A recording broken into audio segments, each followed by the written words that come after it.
Hello, all you wonderful VITA volunteers. My name is Jim Simpson, and on behalf of the Central Arizona VITA Network, we're going to conduct a training today on how to fill out a W-7 and request an ITIN for some of our clients using the TaxSlayer software program. So what we'll do today is go through a short presentation explaining what an ITIN is, who might need ITINs, what the W-7 is, what the documents are required for that. We're going to go over that short presentation, and then we're going to dive right into TaxSlayer and show you exactly the screens and exactly how to go ahead and generate that W-7. So let me share a presentation with you.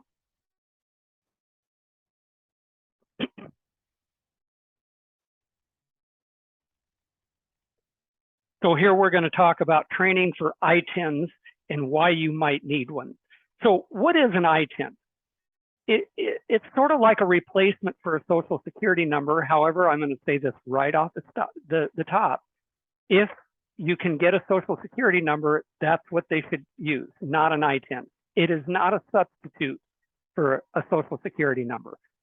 It's to help individuals comply with the U.S. tax law and to efficiently process and account for those returns and payments only for those people who are not eligible for social security numbers. You can find that information on the Social Security website of who would qualify for those numbers or not. Why should somebody get an ITIN? Number one, to pay tax liabilities or claim refunds.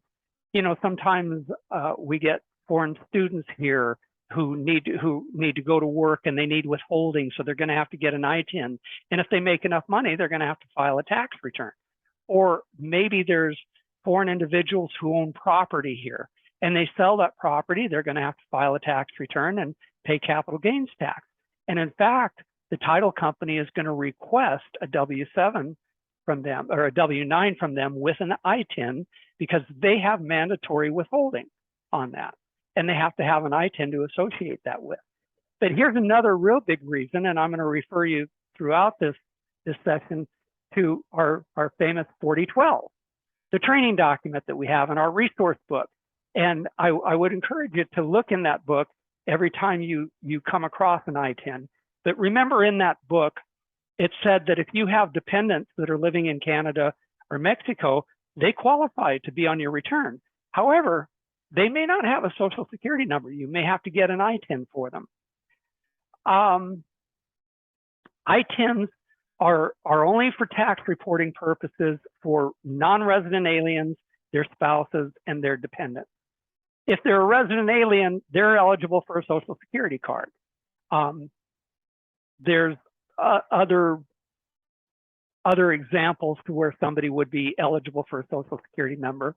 And as I said, you should explore that possibility first, because an ITIN does not entitle them to Social Security benefits or the Earned Income Tax Credit. And in a moment, I'm going to show you a slide that kind of refreshes your memory about the EITC. It doesn't change the individual's immigration status. I mean, just because they get an ITIN doesn't change their visa or make them a resident alien or anything like that. It has nothing to do with that. It doesn't give them the right to work in the United States. There's special provisions about whether or not they're allowed to work there, depending on their visas. It doesn't serve as any form of identification outside of the tax system.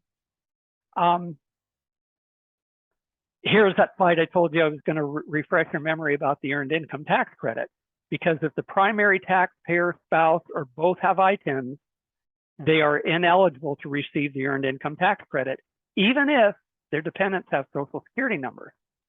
If the taxpayer and spouse, if they're filing jointly and they have valid SSNs, only the dependents with valid SSNs, not ITINs, qualify to receive the Earned Income Tax Credit. So that's an important distinction to remember here. So what is an ITIN? It's either a letter or a card containing 9 numerals, and this is important. It begins with the number 9. And I would tell you, as VITA preparers, whenever somebody presents, it'll look like a social security card often, but if it starts with the number 9, dig out the 4012 and go look at those ITINs, because there's a variety of reasons why they may need to fill out that W-7. In a moment, I'm going to explain some of those reasons too. So if anyone on the tax return is applying for an ITIN, there's a little box, and I'm going to show you when we get into there, where you're going to select apply for an ITIN, and then that's going to make the Form W-7 available to it. Again, deep breath, and remember this. These returns cannot be e-filed. If there's a W-7 with the return that's applying for an ITIN, they have to be paper filed. Now, once they receive the ITIN and then the following year, then those returns could be filed. But the first one that accompanies the W-7 has to be a paper return. Here are some of those examples. Again, I'm going to refer you to the 4012. If you see that number 9, just go back and refresh your memory, because some of these ITINs, they expire. If they haven't been used on a tax return in the last 3 years, they're going to expire on December 31st, 2022. And additionally, the IRS has been going through a process of forcing renewal of some of these. And any ITIN that was issued before 2013 with the middle digits 88, they've already expired. But you'll remember from your training too, there's usually a series of numbers, those middle digits, that require renewal. So again, pull out that 4012 and look at it. Whenever you see one of those look like a Social Security card, it starts with a 9. That means it's an ITIN. So to obtain an ITIN, you're going to use the Form W-7. And the Form W-7 requires documentation that substantiates 2 things. Just kind of think of this as in 2 columns. One is going to be their foreign or alien status, and the other is going to be their identity. In a moment, I'm going to show you the type of documents that you can use, and I'm going to show you a handy little chart that tells you which document satisfies which requirement. And I'll give you a heads up here, only one document will satisfy both requirements, and that's a passport. So once you get these documents in place and you're preparing the W-7, you're going to mail that documentation along with the Form W-7 to the IRS. Now, a lot of you are saying, your eyebrows raised, whoa, we're going to mail our original passport? And yeah, that's one option. I don't know about all of you, but I know, like, when I travel and if I'm out of the country and I've got to leave my passport with hotel desk, it makes me pretty nervous. Usually, I think most people don't really want to part with these original documents. So there are some other options here. One is you can make an appointment with the IRS, and you can go into the IRS office and they'll certify your documents. They'll take a copy and certify it that you can then mail it in with the W-7. So you don't have to let loose of the original documents. Of course, during the pandemic, the last couple of years, that's been pretty difficult, but it's beginning to open up, and the IRS is accepting appointments. Even some offices are accepting walk-ins, but we try to recommend people make an appointment with them. A second option is they could have their original document, have a copy certified by the consulate of their country. For example, I live in Phoenix, Arizona here, and so a lot of the ones that we process here are Mexican citizens. And there's a Mexican consulate, right down the street from where I am right now. So that's a pretty good option. On the other hand, sometimes some of these consulates, they're not, they might be in Los Angeles or New York, and that might not be a real good option for them. So a third option is they could process it through a certified acceptance agent. And these authorized agents, they're authorized by the IRS to certify the documents. And then you can send copies along with another form called a certificate of authentication in with the W-7. By the way, the W-7 is also available for Spanish speakers for doing that. So if clients use those certified acceptance agents, they can be charged a fee. There's one firm I found that charges $100 to fill out the W-7, and then another $100 to certify the document. I've kind of investigated some of these, and they're like as high as $400. But and our clients can find these CAAs. There's on the website. The IRS has on their website of all the certified authentication agents, acceptance agents that are there. Or, as I said, I gave you a couple of other options that they could do it without incurring a fee. Our VITA volunteers can fill out the W-7. It's in TaxSlayer. We can fill that out for free, but then it's going to be up to the client to get their document certified and then mail in. And remember, I said it's a paper return, right? So then they're going to mail in that W-7 along with the certification to do it. When you fill out the W-7, you're going to have a reason. There's one of 8 reasons that you're going to do. And most of these, usually and especially in our VITA sites, usually we're doing this with a tax return. We're filling out the W-7 and attaching it to the tax return. There are other reasons why you might just send in the W-7 if you need the ITIN for withholding purposes or something. Usually we're not helping our clients do that sort of thing here. But as I said, then we're going to fill out that W-7 and the proof of identity and foreign status. Remember, there's 2 categories. That's mailed to the IRS to the address listed in the W-7 instructions.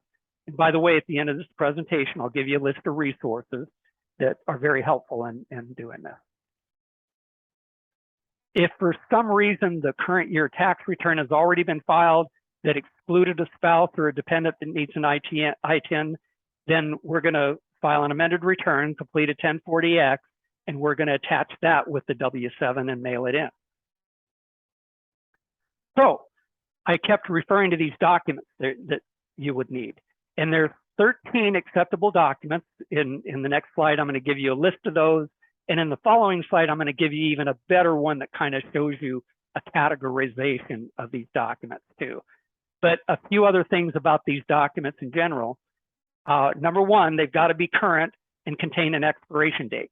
Now, one exception to that is if the document's been issued within the last 12 months, IRS assumes it's current and it's not going to expire before a year. So they'll accept a document without an expiration date if it was issued within the last 12 months.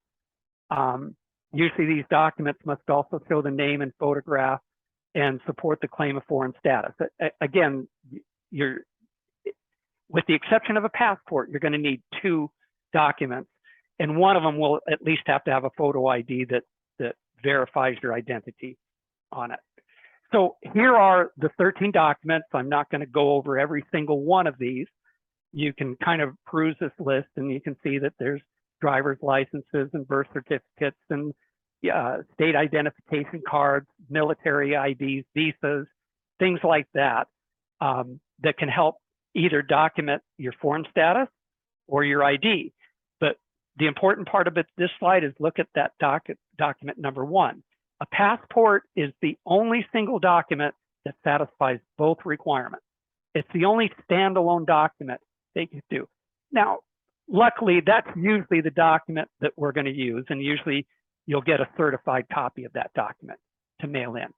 So in this next screen, and this comes right out of a publication that I'm going to give you a link to, that gives a nice handy chart about which documents can certify foreign status and which documents can certify identity. Again, I'm gonna point out here that only a passport, that's the only one that can satisfy both. Now, you see these other 2 documents, they can satisfy both, but I'm going to qualify that. It can satisfy either. You will need 2 documents. So you can use this United States Citizen Immigration Services to satisfy foreign status, but you're going to need a second document to satisfy identity. Only the passport would be the only standalone document that you can use. There's a couple of exceptions. I'm going to go through that in a few minutes. But first of all, I kind of want to deal with, we keep talking about certified documents. Now, a lot of us in this country, we go get things notarized and we think, oh, okay, well, that's good. We get a notarized document and that they certified. That's who we are. We had to show them our ID. Careful here. For this purpose, there's a difference between certified and notarized. Additionally, as I said, I live in the Southwest in Arizona, and a lot of these folks that we're dealing with are from Mexico. And in Mexico, a notary has a much more elevated status in Mexico than they do here in the United States. Okay, a certified document, one that is the original issuing agency provides and certifies as an exact copy of the original document and contains an official stamp seal from that agency. These are the documents that are acceptable to accompany the W-7. A notarized document, on the other hand, is somebody goes to the notary, they certify, they show them a driver's license or whatever, and the notary is saying, I saw this person sign the document and verified his driver's license. But generally, with one exception, these are not, you can't just have a notarized copy of your passport, and send that in. That doesn't work. One exception to that is if for dependents of the US military personnel, they can either submit original documents, certified copies, or they can have notarized copies of the identification. Remember, the identification document, not the foreign status one. Those got to be certified, but of those identification ones. So here is a couple of questions that I pulled directly from the IRS frequently asked questions for that. One of it said, will the IRS return my original documents to me, and how long will it take to get them back? These come from the facts that were updated in December of 2021. And yes, original documents will be returned to the address on record after they process your application. The latest fact says it's taking them 11 weeks. I think I saw earlier during the pandemic, it was much longer than that. And this is really important. The third bullet point says we, and this is the IRS talking, we are taking every action to minimize these delays. And I think they are getting better, but this is important for our VITA clients. A lot of these folks come in and they may be getting big refunds or whatever. And when we're going to process this, it's a paper return. It requires extra processing for the W-7, and we need to warn them, it's going to take a while to get this return processed and get their refund to them. So you should let your clients know that too. So again, if you're going to need the original documents for any purpose, it's not a good idea to mail these originally ones. Instead, you should either go to the IRS, go to the consulate, or see a certified acceptance agent and send in certified copies of those documents too. The documents will be returned to you at the mailing address that was shown on the W-7, and you don't even need to provide an envelope. However, if you want to provide an envelope with prepaid express mail or some other courier, you can provide that in with your W-7, and they'll use that envelope to send them back to you. As I said, you can contact one of the IRS taxpayer assistance centers. I say in this presentation, the 4 in the Valley, we're talking about the Phoenix area right here. So it depends on where you live, where those taxpayer assistance centers are. But there's no charge for this. And I mean, this is really a good solution for most of these folks. It's just to make an appointment with the IRS and get those documents certified there. If they can't, or they're in a hurry or whatever, they can use a certified acceptance agent. But again, as I've mentioned, that's going to be for a fee. Some larger, I know in our network, excuse me, in our network, we're trying to get a couple of people as certified as CAAs so that we can kind of help our partners in the network without charging fees for doing this stuff to it. So, as I said, in lieu of sending original documents, the CAAs can authenticate all the identification for a primary and secondary document, but there's a little exception. For dependents, they can authenticate the passport or a birth certificate. However, they still got to have certified copies of any other document that you're going to use. Now, in general, as I said, we're usually using the passport. That's just a simplified thing, and unless they just don't have a passport. If it's passport, the CAA can certify that, and that's the only document you need right there.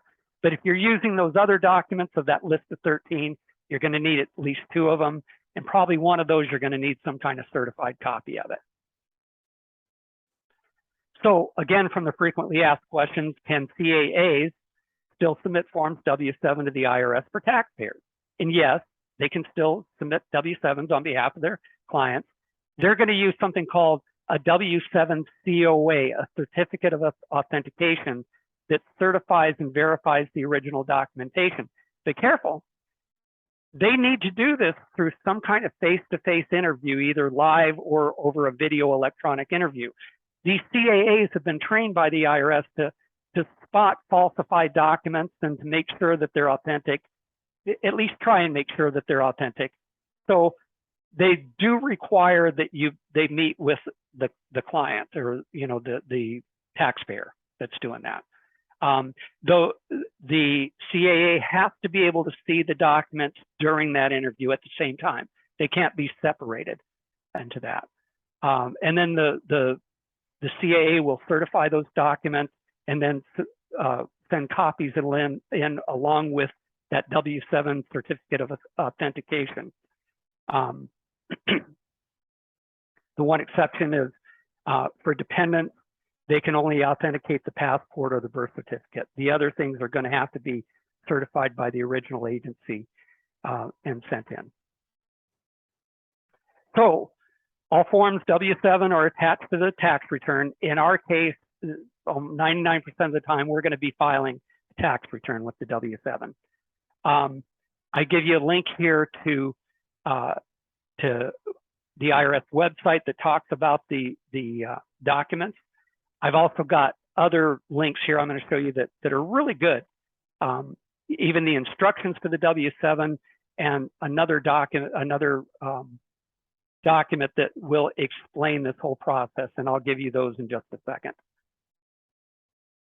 Now, earlier and in the instructions, it says allow 4 to 6 weeks or 10 weeks during peak processing periods, but I just showed you from their facts, they're saying 11 weeks now. So again, warn the taxpayers, this is going to be a slow process, and they won't receive their tax refund until this process is completed. So with that, I'm going to pause the recording here, and then we're going to jump right into a tax return. And from this screen right here, I'm showing you how we're going to go in and be able to access that W-7.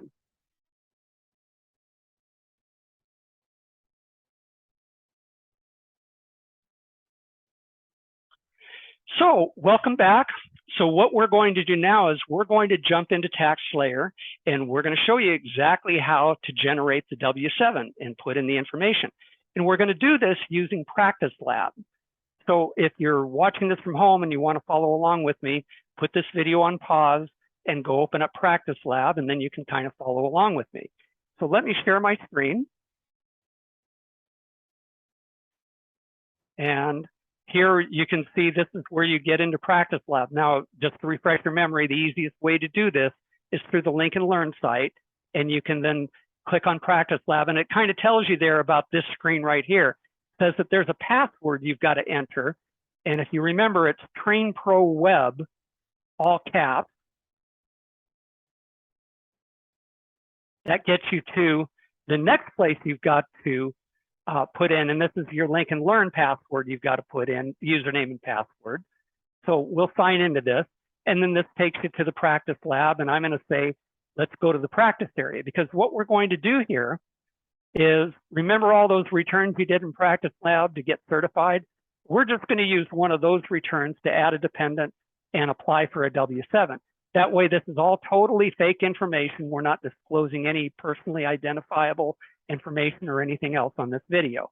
So I'm going to say go into Client Search, and I'll just pick the first one here. If you remember, Richard Cook was one of those that we did. I'll select the return.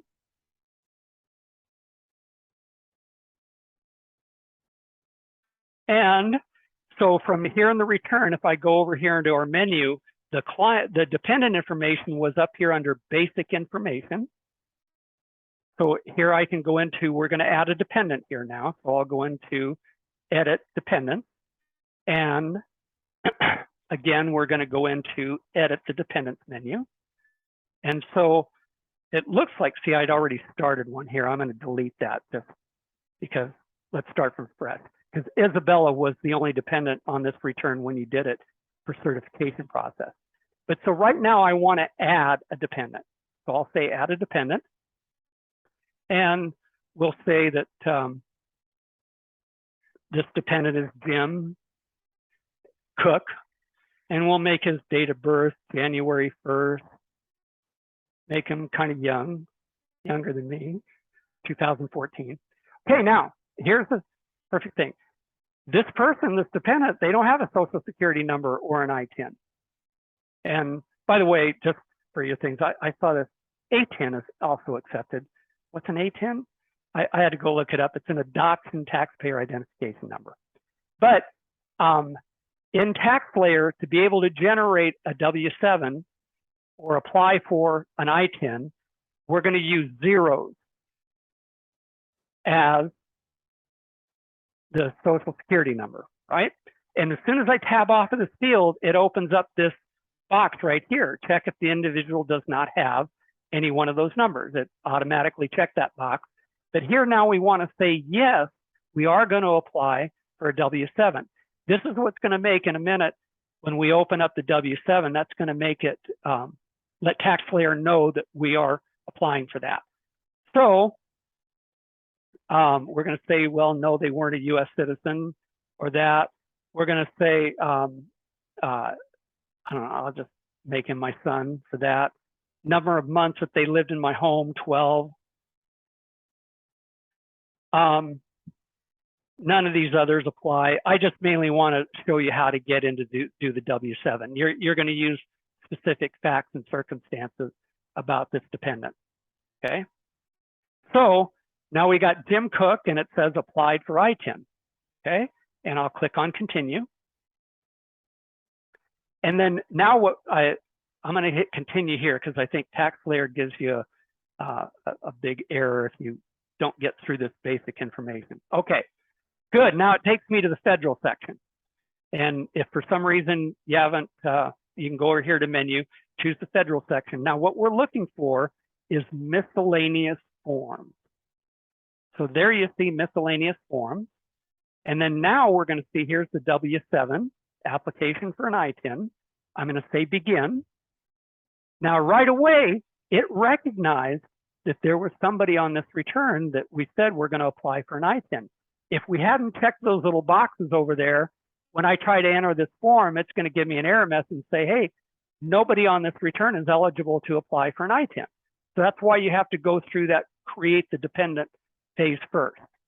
Okay, so next, it's going to say application type. There's only two choices here. One is you're going to apply for a new ITIN, which we're going to do, but hang on a second. There's also renew an existing ITIN. And earlier in this presentation, I told you, if somebody presents their card that starts with the number 9, pull out that 4012 and go into the ITIN section and make sure that, you know, maybe they have to renew their ITIN. So we want to be, you know, we want to be cognizant of that. In this case, we're going to say we're applying for a new ITIN. Then here's the reason for filing the form, and notice the red asterisk, this is required. And I told you earlier, there's 8 pre-populated forms here. So maybe you've got to, they're a non-resident alien required to obtain an ITIN to claim a tax treaty benefit. I'll give you just a quick example of that. I run a site at Scottsdale Community College, and we have foreign students come in there.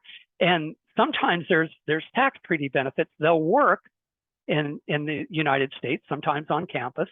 And like if they're from China and India, I think they're allowed to make up to a certain amount of tax-free income for that.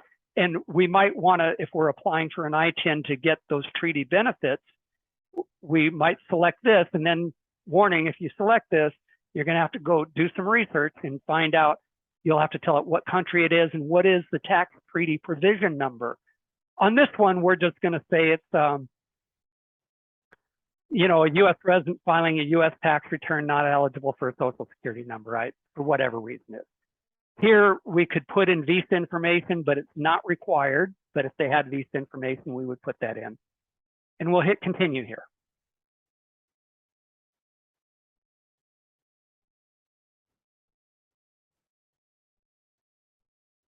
Uh-oh, here we have one of those practice labs. There we go, good. Okay, so what do we say? Jim Cook, he's male. We'll leave the mailing address at the same here, although if he had a different mailing address, he could put it in here. Or if the birth name was different from what the name above, you could put it in here. Country of birth, I don't know, I'm just gonna put in Mexico. City of birth is not required, I'm gonna leave it blank. Country of citizenship, I'll put in Mexico. And continue. Of course, you're going to want to be accurate depending on the facts and circumstances. I'm just trying to show you where you would put in the information to generate the W-7. So now we come to, remember all those documents I talked about, the 13 documents that prove either residency status or identification. And remember I told you the passport is the only standalone document that can prove both. So usually that's the case. In this case, I'm going to say, hey, there's a passport. I'm going to say it's issued by Mexico. Got to be a number here. I'll just put in some number. What's in there? Remember, I said these documents had to have expiration dates.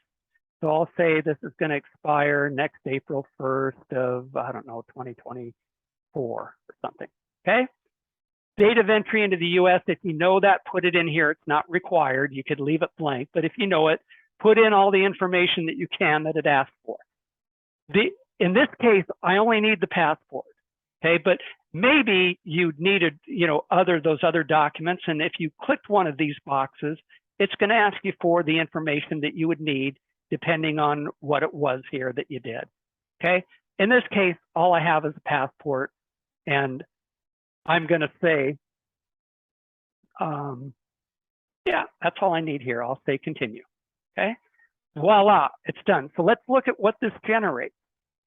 I click on print here, and this is going to generate a W-7, and we'll take just a brief look at it.